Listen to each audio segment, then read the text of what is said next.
Hello, my name is Hege Bae Nyholt, and I'm a MP, a Member of Parliament from the Red Party in Norway.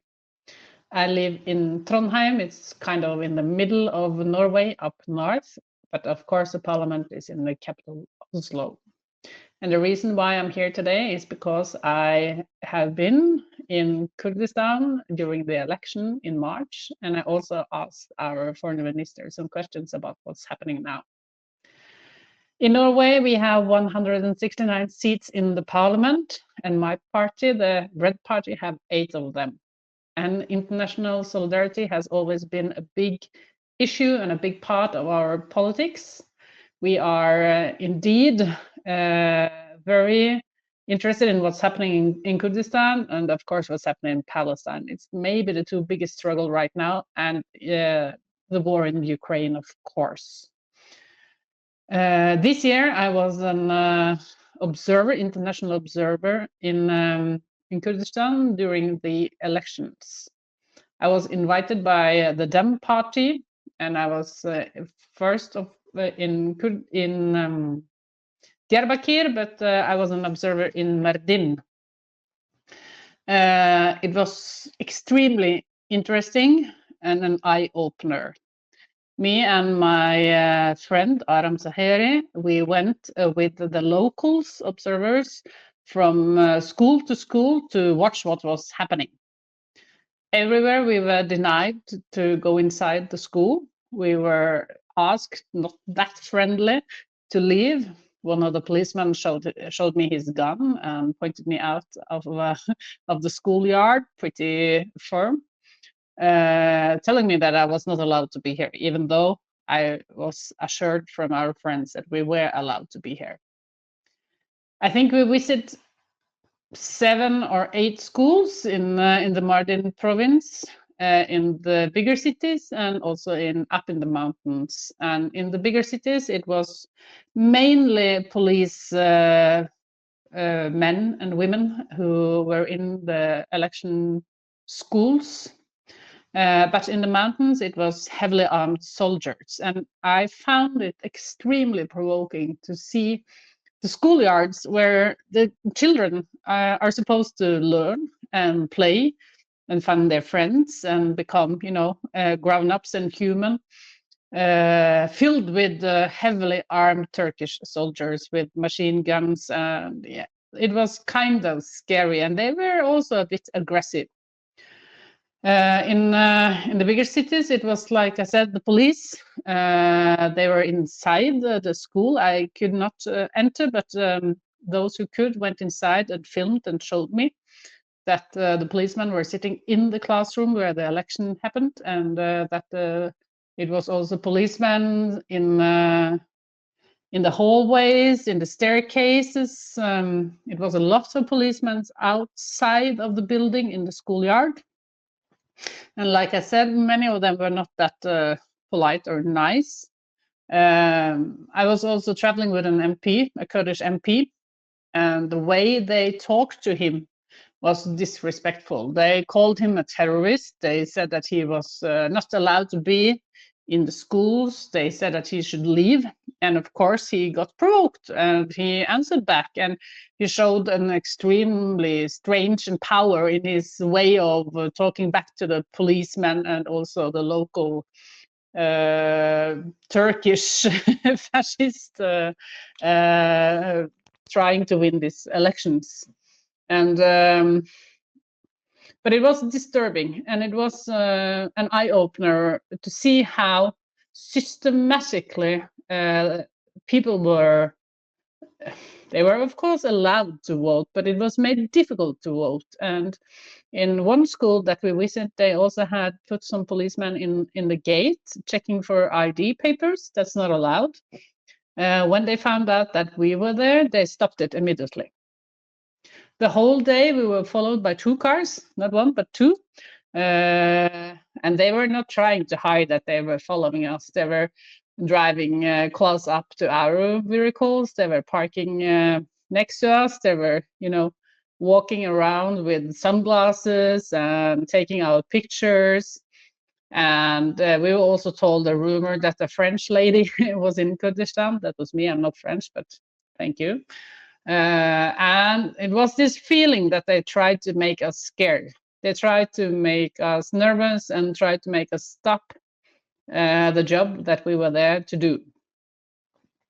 I talked with a lot of locals in the different areas that we visited, that they told us a lot of stories that the rest of the world need to know. They told us how many soldiers were moved from their stations to the Kurdish areas 3 months before the election. They told us how suddenly 300 people were registered at the same address at one house, so they could elect, so they could vote in the Kurdish areas. They also told us stories how there were buses of soldiers who were coming into the city to vote during the election days. It was all young men. Nobody had seen them before.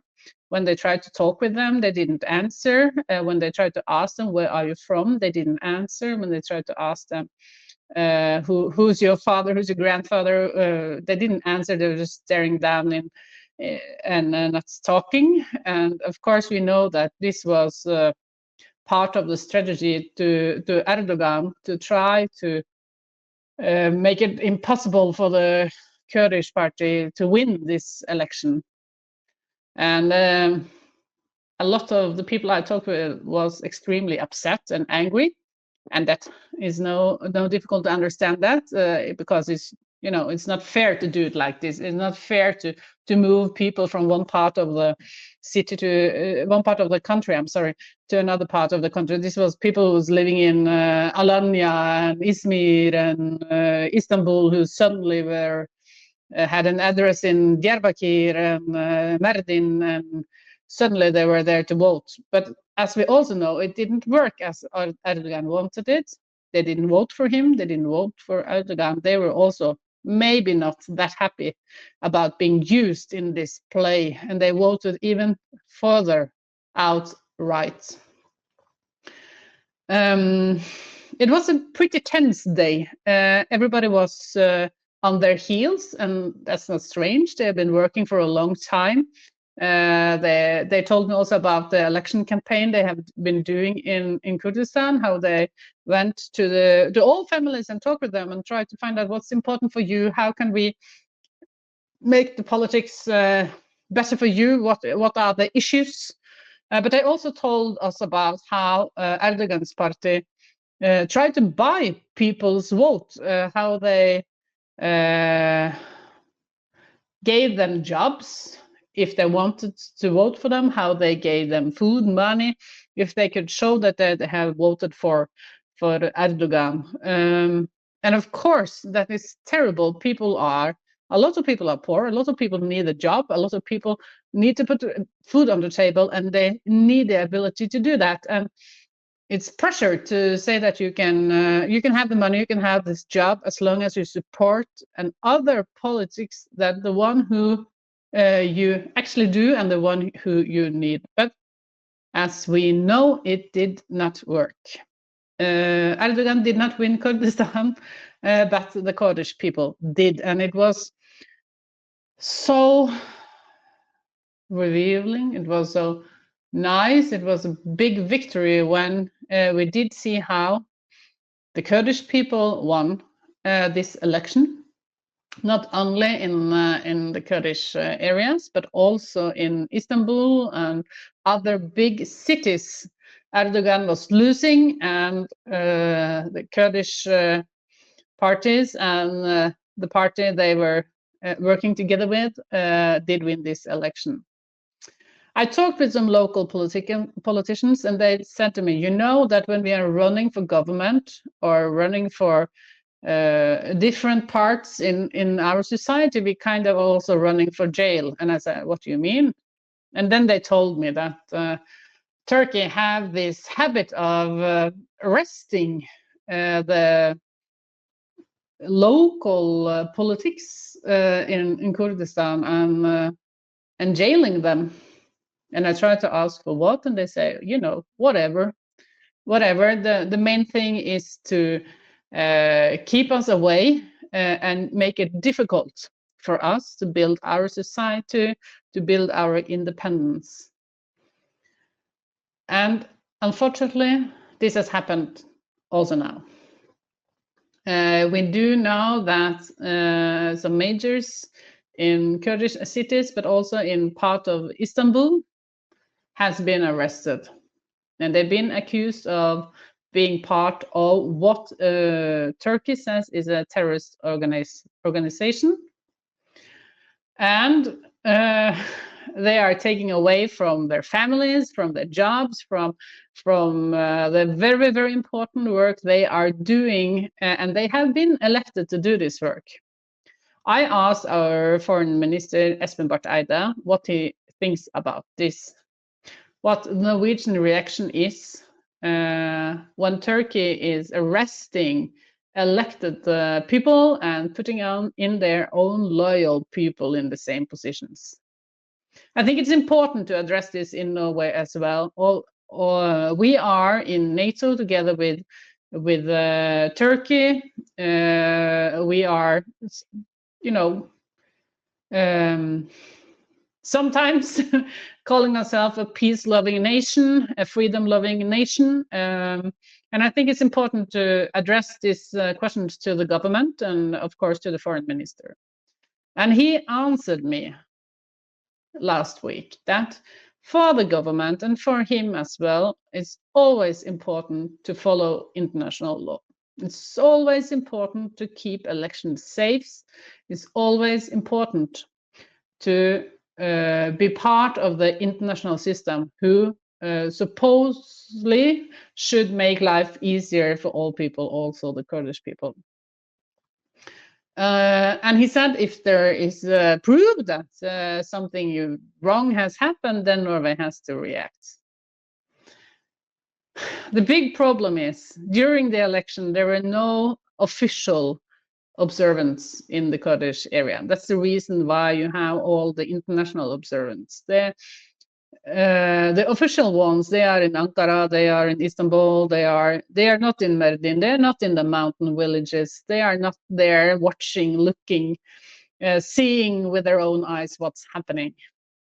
We made a report, a big report. We were 129 international observers, and we made a report about what was happening.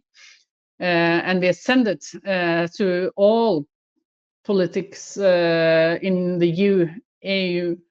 And I hope, but I don't think that they read it. And I'm unfortunately not sure that the Norwegian government will do anything to find out if what happened with our Kurdish elected friends. But of course, we will keep the pressure on. Right now, in these days, the Norwegian government has also opened it for selling weapons to Turkey again. In our law, we are not selling weapons to countries who are in war or are oppressing parts of the people in the country. And this is new that we are going to sell weapons again to Turkey. And of course, the Red Party is against it, and they will work against it. Norway has before been a part of the different talks between the Kurdish people and the Turkish government. We played a role in this negotiations before, and I think it's important and to know the history and know that Norway had this part and this role earlier on, and we can have it again. But then we also have to listen to the people who tell their story about how Kurdish leaders are arrested, who tell the story about how civil people are arrested, how women in jail are beaten, raped, not having a fair trial, how they are moving the Kurdish political prisoners to the other part of the country, so it's impossible for the family to visit them. If we are going to play a role, we also need to listen to the Kurdish stories, and I hope we will. Right now, there is a campaign for Mr. Öcalan, to free him, to find out how he is. He's been isolated for a long time. I remember in the 90s when he was seeking asylum. I remember how we kept our breath hoping that somebody would help him, and nobody did. And the way they have treated Mr. Öcalan is a shame. Nobody deserves to be isolated in that way. It's torture. It's torture to isolate the person for days, weeks, months, years, like they done with Abdullah Öcalan. He has rights, and he was the elected leader of the Kurdish people, and he's an extremely important symbol. The claim of freeing him is also the claim of freeing all political prisoners. It's the claim of justice for all the people who's fighting for their rights, and the Red Party support that claim. We think it's important that people who's fighting for their freedom, for their justice, for their rights, should be able to do so without being arrested, to put in jail for maybe years without a trial. And Turkey should be addressed for this. We have to put a big pressure on them to free the political prisoners, but also to free the reports about torture in Turkish jail. We know that this report has been made. We also know that they don't want us to read it. And of course, then we have to read it. If you don't have anything to hide, then it should not be a problem to free this report. So I strongly believe that it is a reason that why the Turkish government doesn't want this report to get freed. The Turkish struggle is long and hard and tough. Every time I meet Kurdish activists, I get impressed by their spirit, their willing to fight, their hope for freedom. But also, when I was in Kurdistan, I learned that the language is fading. When you're not allowed to speak it in schools, when you're not allowed to use it, you can only use it at home, it's fading. When your culture is not allowed, it's difficult to keep it. And we also know that the reason why it's not allowed is because culture, language, the stories of the past is a way to keep alive the dream about being a people with freedom. We have the same in Norway. We have Sápmi, where our Same people are living, and for many years the Norwegian government did not allow them to speak their language, did not allow them to sing their songs, did not allow them to wear their customs, the traditional customs. And because of that, a lot of people don't know how to talk the language, don't know their history, don't know their identity. Now, it's the same story, and it's an extremely tough story. And the Norwegian government, as well as the Turkish government, are, I don't actually find the good word, but they're occupying the Kurdish and the Sápmi country, and colonizing it, and stealing the land, stealing the minerals, stealing people's dreams and hope. The Red Party will always fight for freedom. We will always fight for justice, and we will also be fighting for other people's freedom and justice. Is part of international solidarity, which are extremely important and standing strong in our party. All my hopes and all my lows goes to the Kurdish people. I do hope that someday this fight, this struggle, will give you the freedom and the justice that you deserve, which is yours. And of course, all the political prisoners has to be free. Mr. Öcalan has to be free. but also all the other Kurdish prisoners need their freedom and their justice. I hope that Norway could play a progressive role in this, but if that is supposed to happen, then the government also need to be critical against the Turkish way of treating the Kurdish question. Thank you.